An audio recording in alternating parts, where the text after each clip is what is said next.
Every month, it is the same job.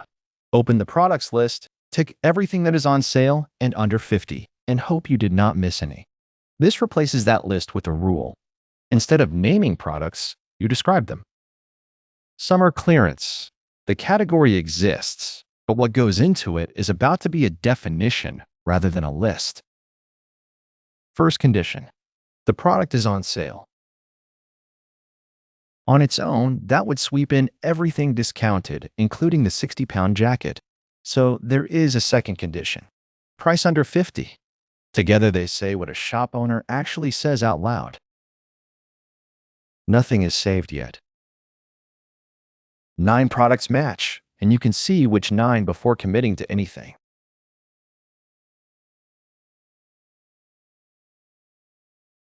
Create and populate.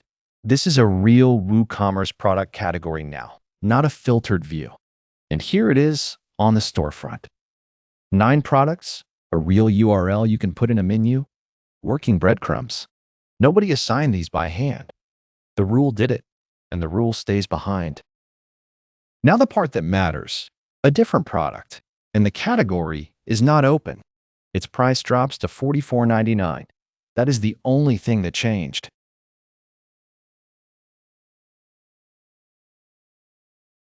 Back on the category page, 10 products. The bag walked in on its own. Write the rule once. Smart Categories for WooCommerce is free on WordPress.org.